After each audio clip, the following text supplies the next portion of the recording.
Welcome to the Alcohol Minimalist Podcast. I am your host, Molly Watts. If you want to change your drinking habits and create a peaceful relationship with alcohol, you're in the right place. This podcast explores the strategies I used to overcome a lifetime of family alcohol abuse, more than 30 years of anxiety and worry about my own drinking, and what felt like an unbreakable daily drinking habit. Becoming an alcohol minimalist means removing excess alcohol from your life so it doesn't remove you from life.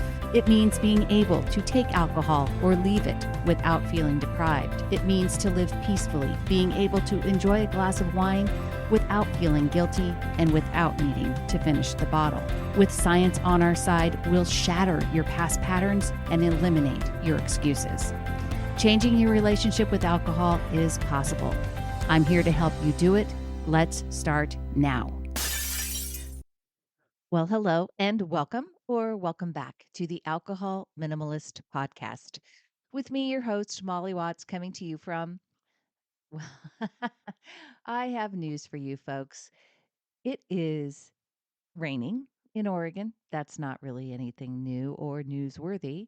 But I heard today on the real news, as I was getting ready to jump on this podcast, that since March, we have had 81% of the days here in Oregon have been colder than average.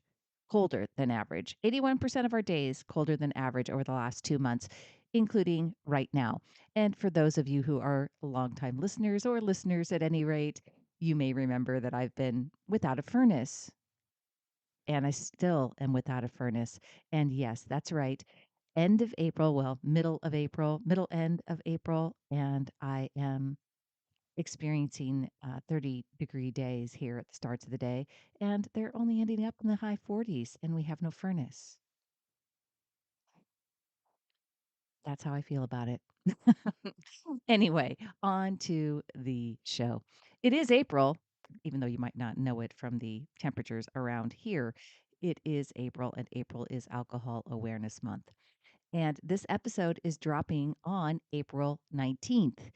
You have 11 more days to sign up for step 1 and get the 50-minute one-on-one coaching session that comes with it, included with your one-time investment.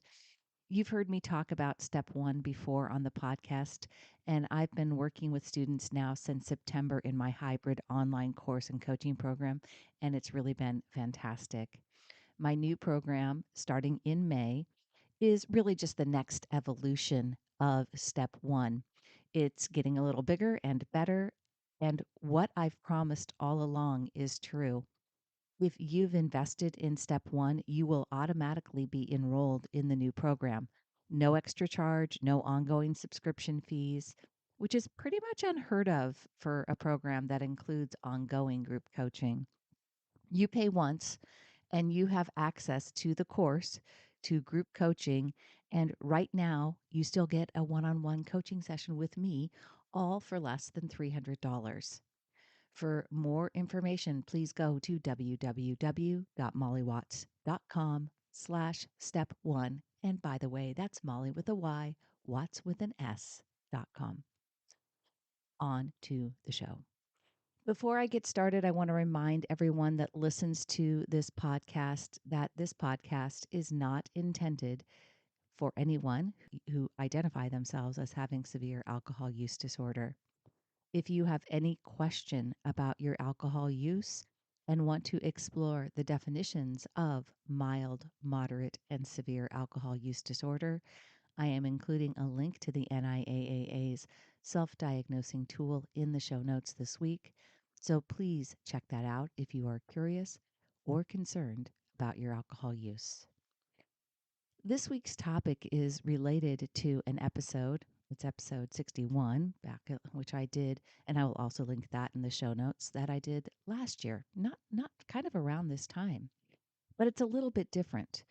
And it's a question that I've heard asked, pondered, commented on, shared countless times in groups that I see on Facebook, like Moderation Management's Facebook group, other groups that I'm a part of, like the Mindful Drinkers, one that's called Drink Less, Live More for women, the the HAMS group, the harm reduction groups.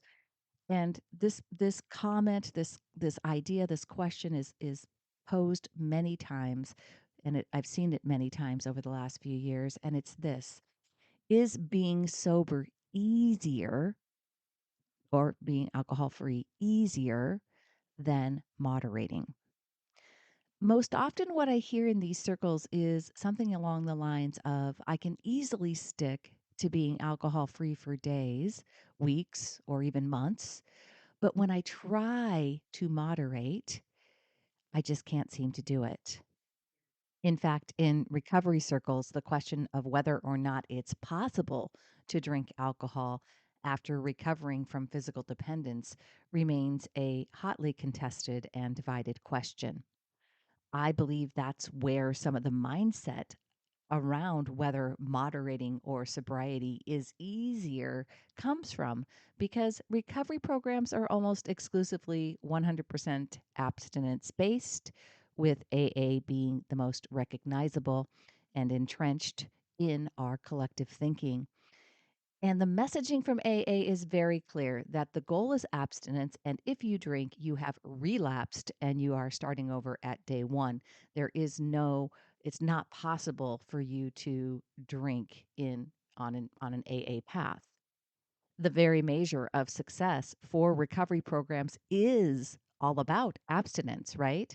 We literally talk about success as being abstinent from the substance. So how could we ever allow alcohol to be a part of recovery?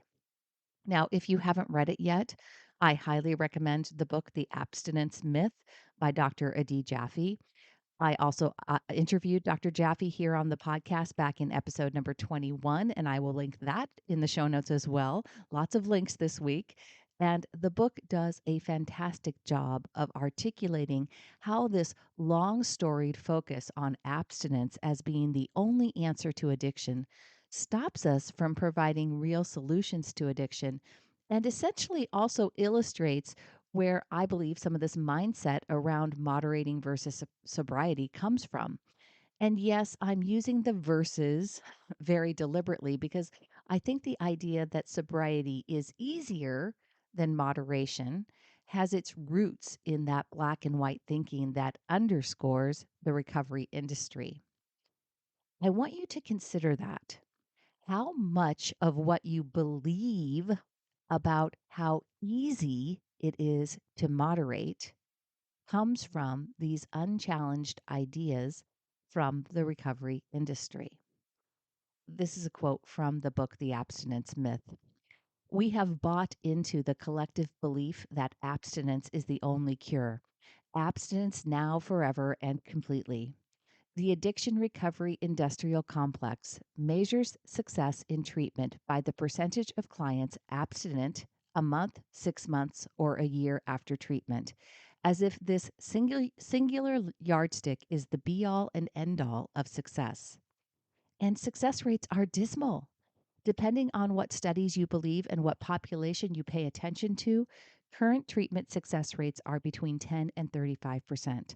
Not exactly something to brag about, and no better than the rate of improvement among those who don't enter treatment.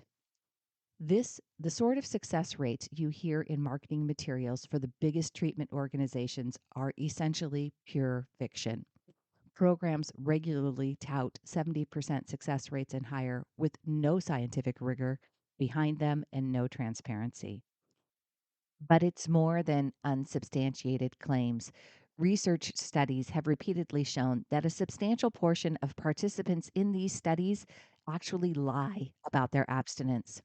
Numerous studies have shown that when comparing self reported substance use to biological tests, such as breathalyzers or drug tests, people substantially underreport their use.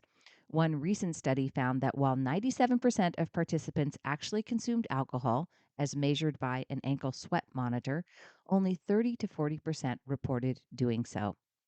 This shows us that in reality, nearly all treatment participants drink during treatment, and the vast majority lie about it when asked, even when they know they're being monitored.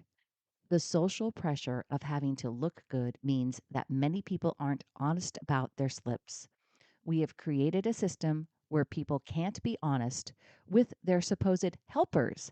And that sets up a terrible starting place for a therapeutic relationship.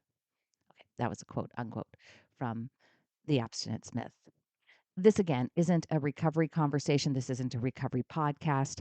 And when I'm talking about it being easier to be sober versus moderating, I think we need to acknowledge that some of our beliefs about our individual ability to successfully moderate are fueled by longstanding thoughts we have really had programmed into our subconscious surrounding what success might look like and what we likely still believe about alcohol and what we are seeking in the glass. This is really where we are headed with this question of what's easier. When it comes down to it, I believe that the answer to whether sobriety or moderation is easier for you depends on your answer to the following question: are you drinking to get drunk? Honestly, that question might seem funny to some of you. In fact, in a recent post in the MM group, someone made the comment, "Don't we all drink to feel the effects of alcohol? Is that the not the same thing as getting drunk?" And as an alcohol minimalist, I think that's where I would have to say, no, it's actually not the same for me. I don't drink alcohol to get drunk. Now, I used to, but I don't anymore. Just a quick break to talk with you about Sunnyside. You hear me talk about it on the podcast, and truthfully, I have so many students and group members that share with me how Sunnyside is their preferred tool. It helps them build their healthier drinking habits and really create that peaceful relationship with alcohol. It's a tool that I feel very confident in recommending. And the Sunnyside team has recently, in September, launched a new iOS app. And that iOS app is going to just enhance the existing text message experience. It makes it easier to build healthier drinking habits for anyone looking to cut back or simply drink more mindfully.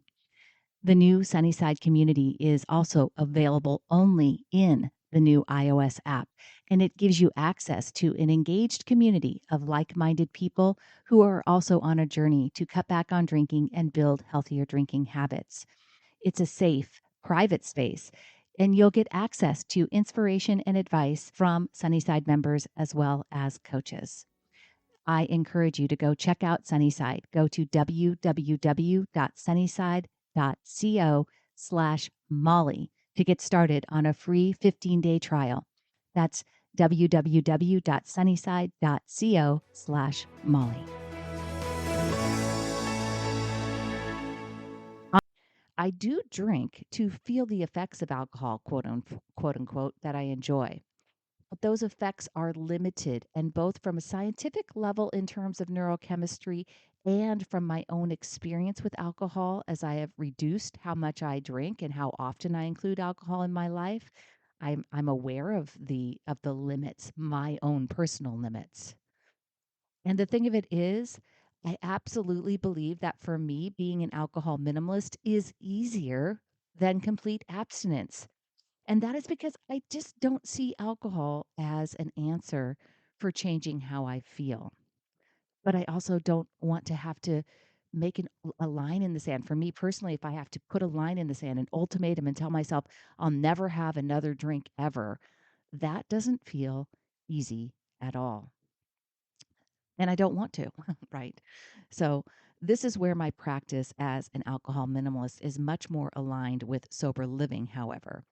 The difference is that many sober only communities will tell you that the only way to achieve peace is through abstinence, whereas I would say that peace is available to you with alcohol free living, and it's also available to you with my form of moderation or minimalism, and any type of moderation. If if you are peaceful with the way that you're including alcohol in your life, that's the way to do it. That's the way that is the answer.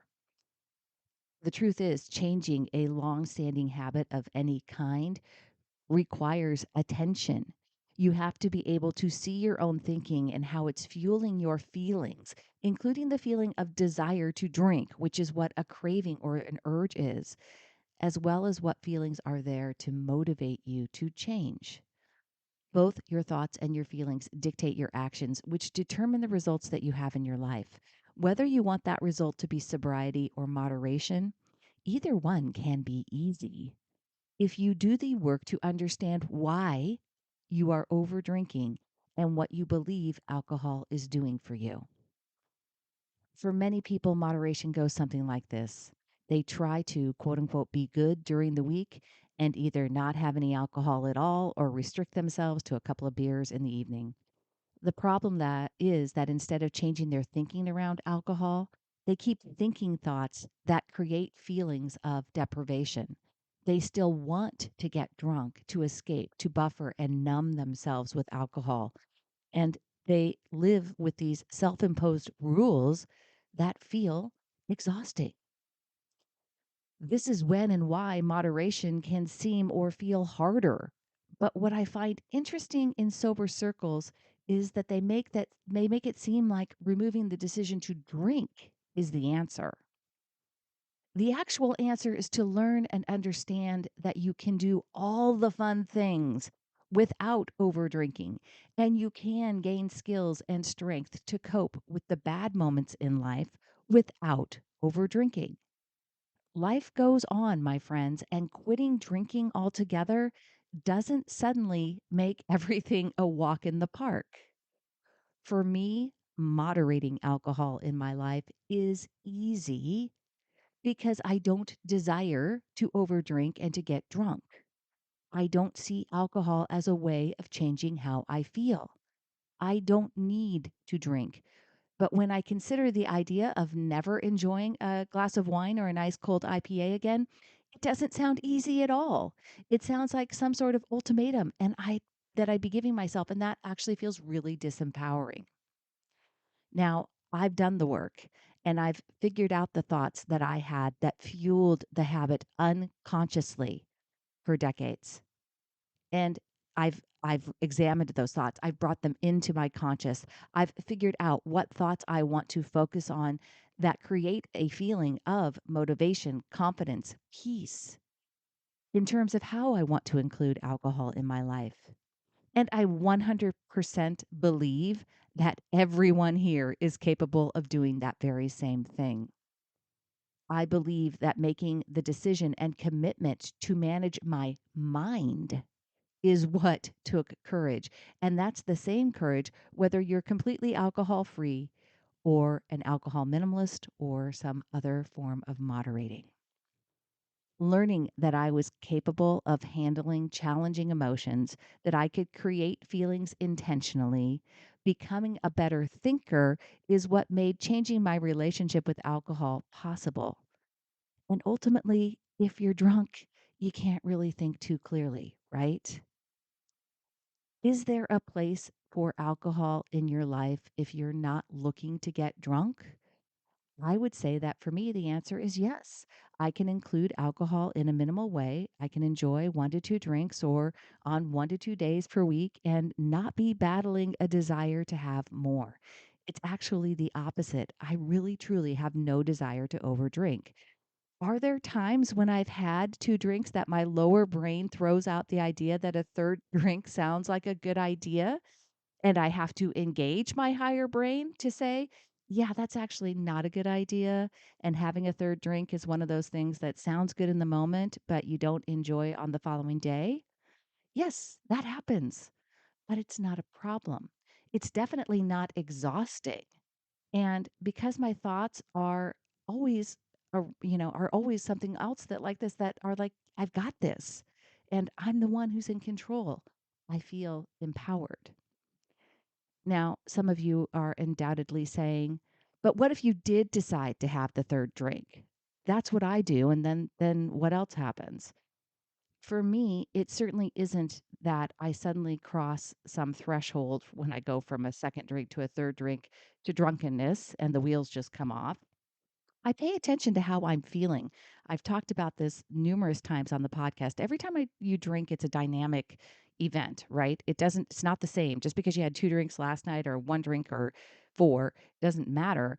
What you show up for today is going to feel different based on how you sleep, what you're eating, how old you are, how big you are, whether you're guy, girl, all of it. It matters, right? And I pay attention to how I'm feeling. And when I've added the 3rd drink, it typically results in disrupted sleep. And the next day, I feel some of that anxiety. I don't beat myself up when I do choose to have a 3rd drink. I collect data for the next time. And over time, as my thoughts about that 3rd drink have changed, there have become less and less times that a 3rd drink wins that moment. And it becomes easier. I think that is what I will leave off with.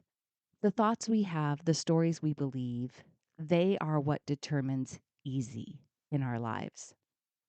Alcohol is no different than any other habit that doesn't serve you, at least for most of us. There are a small percentage of excessive drinkers who have developed a physical dependence on alcohol. And if that is you, then please seek appropriate medical help. For the rest of you who are drinking more than you want to, don't let the question of whether moderating or sobriety is easier keep you from taking action. If you're wanting to feel the feeling of being drunk, then ask yourself why. If you step back and take a look at your overall life, what other areas of your life feel like a struggle? Think of your education, your career, your health, your life, your family, your creativity. Write things down about things that are, struggles for you. Uncover these unconscious feelings, these feelings that you're trying to get away from and you're trying to buffer or numb away from. Get them out of your head where you can see them. And honestly, that will be the beginning of helping you feel better. And when you feel better, when you're a better thinker, when you manage your mind better, you have less desire to overdrink in the first place. Decide to take the action of seeing each thought that you have as optional. Ask yourself, what else is true? What thoughts are available to me to help me feel better in this moment? When we feel better, drinking less or not drinking at all, whichever we choose, will be easier. As a reminder before I go, if you work in healthcare, I'd like to invite you to join the Freedom Summit for Medical Professionals, where experts share secrets to navigate stress, beat exhaustion, and focus on what matters most. It's a virtual summit happening from May 1st through May 11th. Each day for 10 days, you will receive 2 short 30-minute interview videos in your inbox that will help you break the stress cycle and gain peace. And I, of course, am one of those experts. You will discover the number one reason medical professionals function in survival mode, the best way to regain joy in your career and life, and some straight talk about burnout and how it stops you in your tracks. You can register by clicking on the link in the show notes. If you have questions about this, you can also email me, molly@mollywatts.com. Again, it's a free summit, completely virtual and free. And if you know a medical professional who might benefit from that, please feel free to share that as well. All right, my friends, here's the good news. When you hear from me next, I will have been to Hawaii. I am escaping this cold, rainy, wet state, and I'm getting some sunshine. Until next time, my friends, choose peace. Thank you for listening to the Alcohol Minimalist Podcast. This podcast is dedicated to helping you change your drinking habits and to create a peaceful relationship with alcohol. Use something you learned in today's episode and apply it to your life this week. Transformation is possible. You have the power to change your relationship with alcohol now. For more information, please visit me at www.mollywatts.com.